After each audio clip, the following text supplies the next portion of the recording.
For thousands of years, the Egyptians have looked to the Nile River for their sustenance. It's provided them with fish to eat and water to irrigate their crops. But now in the 21st century, a growing number of Egyptians are searching for living water and a different type of bread.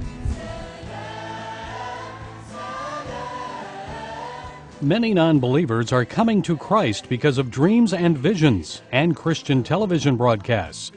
As their numbers have increased, so has the persecution against them. And Christians throughout the Middle East are on edge, worried the violent reaction to the recent words of Pope Benedict may worsen during the Islamic holy month of Ramadan. Here in Egypt, some fear Christians may fall victim to attacks, like the one that occurred last April in Alexandria. Fakia Atta tearfully recalls the incident that took the life of her 78-year-old husband, Nashi. He failed to return home after a Friday morning church service. She sent her youngest son, Meir, back to the church to fetch him. When Meir arrived at the church, he noticed a pool of blood at the entrance and a trail of blood leading from the church up the hospital steps next door. He ran to the hospital emergency room where he saw doctors and nurses treating a number of church members in blood-soaked clothes. A doctor told Meir the injured Christians had been stabbed during an attack at the church. Meir says he was shocked after the doctor led him to his deceased father's bedside. He told CBN News that no one could possibly know how he felt after seeing his father's wounds. He says he suffered a mix of emotions, astonishment, sorrow, and pain. Meir wept uncontrollably and wondered how anyone could have murdered his father. His father had no enemies and was loved by everyone. The Atta Girgis family learned a Muslim radical wielding two long knives had stormed into the entrance of the church and stabbed several people while shouting, "God is great," and "Death to infidels." Fakia had been married to Nashi for more than 50 years. How did his murder affect her faith? It hasn't hurt my faith, but it has affected my life. I feel lonely all the time without my husband, and that's the most difficult part.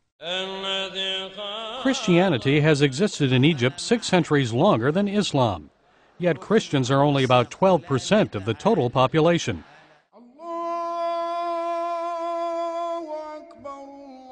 Muslims about 87%. The country's constitution gives preference to the Muslim majority, and Christians are often treated as second-class citizens. Some Christian female teens have been abducted and forced to convert to Islam. Others have been lured or enticed into renouncing their Christian faith by promises of wealth and a more prosperous life as Muslims. Such was the case for the daughter of peasant farmer Saber Sabe Gadala. As the late autumn sun set over the fields of El Minya, Egypt, Saber placed his last few handfuls of hay onto a donkey cart and walked slowly back to his house. The teenage son of his Muslim neighbor asked to purchase some hay. The fatigued Saber instructed his 16-year-old daughter, Suzanne, to go and fetch the hay from the backyard. She never returned. Saber explains how an official responded when he went to the police station to file a missing person report. "He slapped my face," Saber said, and he yelled, "What do you want us to do? Put a guard at your house 24 hours per day?"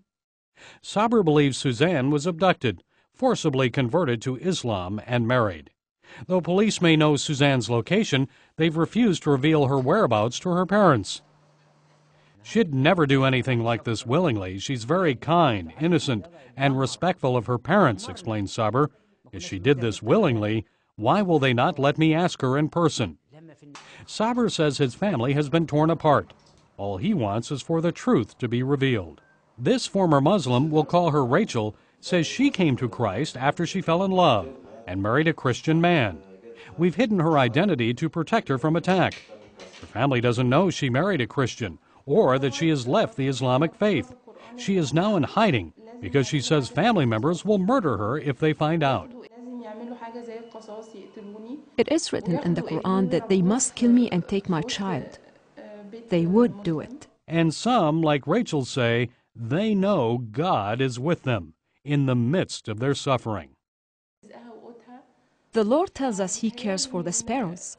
Just think how much more He cares for us. Gary Lane, CBN News, Cairo, Egypt.